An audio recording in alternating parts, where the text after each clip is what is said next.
ETF index mutual funds నేర్చుకుని stock మార్కెట్లో రాణించాలనుకుంటున్నారా? వెంటనే ఈ నెంబర్కి కాల్ చేయండి. నమస్తే రమగారు. నమస్తే జయ. మంచి స్టోరీ చెప్తారా? మొన్న మధ్య అంటే కొన్ని రోజులు అంటే ఒక 6 months బ్యాక్ వరకు కొంత స్టోరీస్ తగ్గించాం మనం. ఎక్కువగా టాపిక్స్ డిస్కషన్స్ చేసాం కదా రమగారు. అయితే చాలా మంది అడుగుతున్నారండి, స్టోరీస్ చెప్తున్నారు, మళ్ళీ స్టోరీస్ చెప్తున్నారు. ఎందుకంటే రమగారు అంటే స్టోరీస్ అంటే రమగారు అందరికీ బెడ్ టైమ్ స్టోరీస్ అనమాట. రాత్రి పడుకునేటప్పుడు నేను ఖచ్చితంగా మీ స్టోరీ వినే పడుకుంటాను అని చెప్తున్న వాళ్ళు ఉంటే అసలు బయటకు వెళ్తే ఇదే మాట రమగారు. నన్నైతే ప్రతిరోజు వింటామండి, మీ వీడియో చూసే పడుకుంటామని. చిన్నపిల్లలు అయిపోతున్నారు. భలే హ్యాపీగా అనిపిస్తుంది. అలవాటైతే అలా ఉంటుంది జయ. ఆ గొంతుకి మీరు చెప్పే విధానానికి అలా అలా కనెక్ట్ అయిపోతారనమాట. సో స్టోరీస్ ఎక్కువ చెప్పడం నాకు కూడా హ్యాపీగా ఉంది. అది నేను చెప్పుకోవచ్చు, నేను చెప్పుకోవచ్చు కదా. చెప్తాము. రైతు పెట్టుకున్న అర్జీ కథ బాగుంది, సరదాగా. ఒక ఊళ్ళో పల్లెటూరులో ఒక బక్క రైతులైనా ఓ పూరు గుడిసినా వాళ్ళకి కాస్త నివేశన స్థలం, కాస్త తిరగడానికి ఇల్లు ఉండేవి, ఖాళీలు ఉండేవి. ఈయనకు ఒక బక్క ఆవు కూడా ఉండేది. రైతుకి బక్క ఆవు. ఈ రైతు ఏమింది, ఆయన చిన్న ఒక 1/2 ఎకరం పొలమేను, ఎక్కువ గడ్డి ఉండేది కాదు. ఈ ఆవుకి సరిపడా తిండి ఉండేది కాదు. అది మెల్లిగా అట రోడ్డు మీదకి వెళ్ళినప్పుడు అట వెళ్ళినప్పుడు మేసి వచ్చేది అంతే. అయితే ఏమైంది, ఈ బక్క రైతు గారి పక్కన ఒక పెద్ద రైతు గారి భూస్వామి గారి ఇల్లు ఉంది. ఆ భూస్వామి కూడా గొడ్లు చాలా ఉన్నాయి. వీళ్ళింటికి వాళ్ళింటికి మధ్యలో బ్రహ్మాండమైన కంచె ఒకటి ఉంది,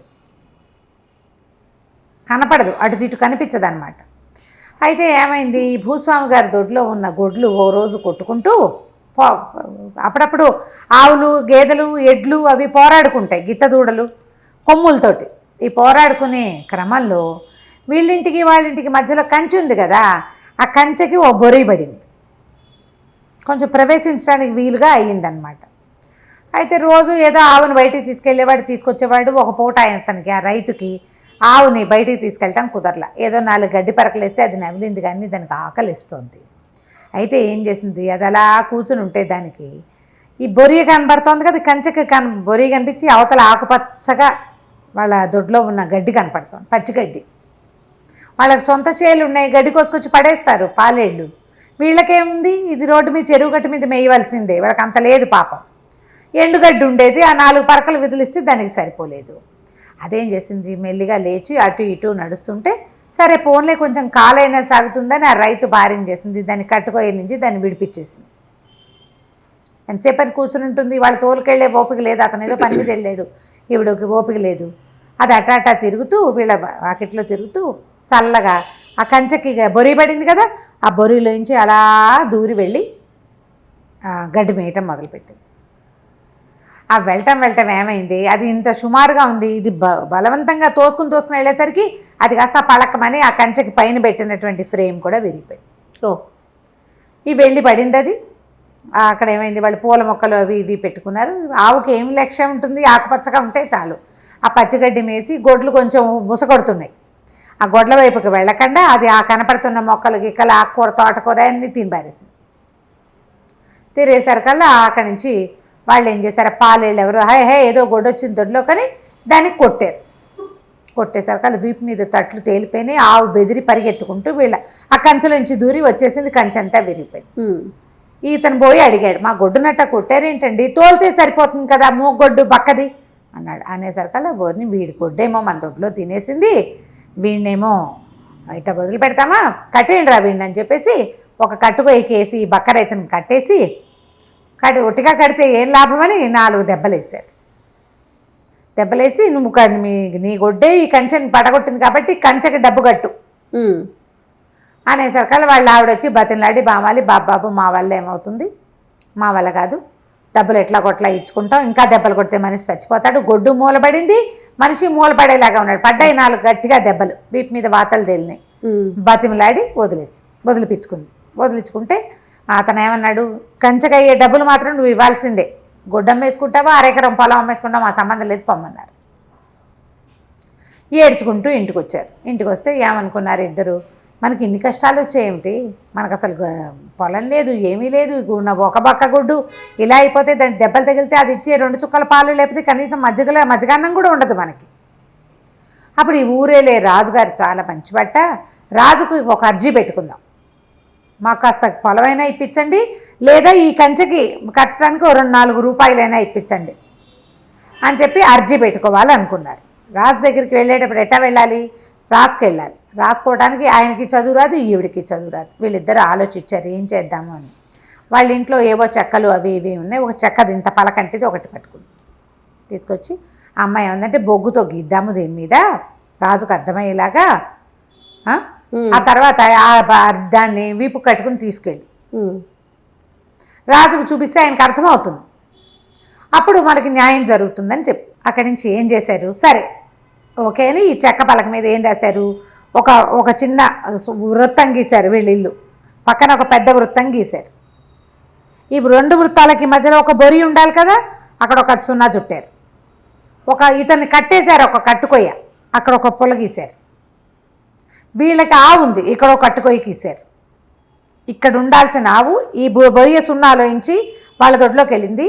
అప్పుడు వాళ్ళ ఆవును కొట్టారు, మనం చెప్తాం కదా, అక్కడి ఇతన్ని అక్కడ కట్టేశారు. ఈ మొత్తం మీద వీళ్ళు గీసినవి ఏమిటి, చిన్న వృత్తం, ఇంకా చిన్న వృత్తం, ఒక పెద్ద వృత్తం, 2 కర్రలు.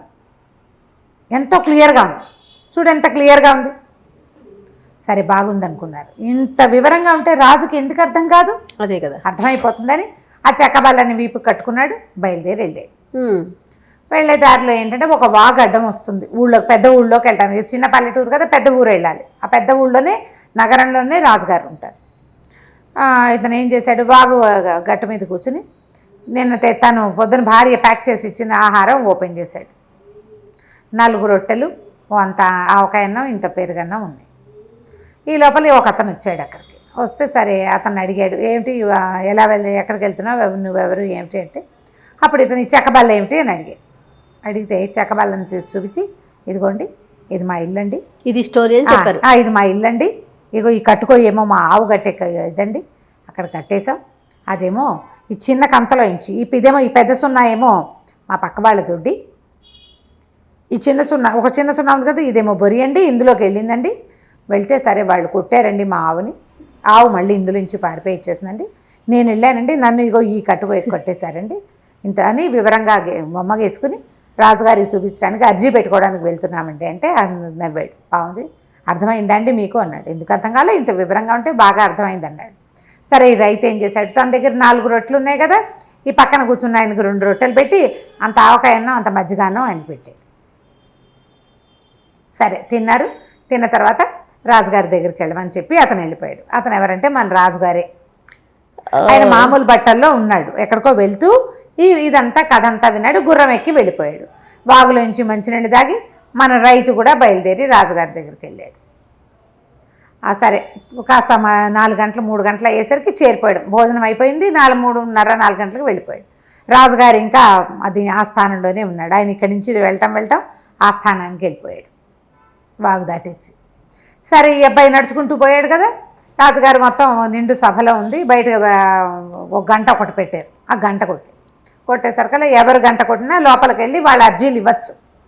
సైనికుడు వచ్చి, బాబు నీ అర్జీ తీసుకుని లోపల రా, రాజుగారు సభలోనే ఉన్నారంటే సరే ఇతను లోపలికి వెళ్ళి ఆ బయట ఒక ఆయన ఉంచున్నాడు, పెద్ద మనిషి. తను చెక్క పలక వీపు కట్టుకున్నాడు కదా, ఆ పలక ఎత్తి ఆయన చేతిలో పెట్టాడు. ఆయన ఇదంతా చూసాడు. అంటే సున్నాలు, 2 పొలాలు, 2 స్ట్రైట్ లైన్స్ ఉన్నాయి, 2 గీతలు. ఏమిటి అంటే, అదేంటంటే అంత వివరంగా ఉంది కదా, రాజుగారి చూపించండి అన్నాడు. ఏమైనా అర్థమైతేగా అని ఇంకోటికి ఇచ్చాడు. ఆయన చూశాడు, అర్థం కాలేదు. పక్కవాడికి ఏం చెప్పాలో అర్థం కావట్లేదు. పైగా ఇంతమంది జనము, ఒక సింహాసనము, దాని మీద రాజుగారు ఏమిటో విసనకర్రలు విసిరేవాళ్ళు, జనం గోలగోలగా భయంగా, అంత భయంగా ఉంది వాతావరణం. మాట్లాడడానికి అవకాశం లేదు. అర్జీ ఇంత క్లియర్గా ఉంది కదా, మా ఇల్లు వాళ్ళ ఇల్లు, మధ్యలో బొరియా, ఆవు కట్టుకోయా, నా కట్టుకోయా కనపడుతూనే ఉన్నాయి. 3 సర్కిళ్ళు 2 స్ట్రైట్ లైన్స్, అంతే. బాగుంది, ఇంత వివరం కదా అదంతా. ఇక 10 చేతులు మారినాయి. 10 చేతులు మారాక రాజుగారు అన్నారు, ఏది ఆ పలక నా చేతికి ఇవ్వండి అన్నాడు.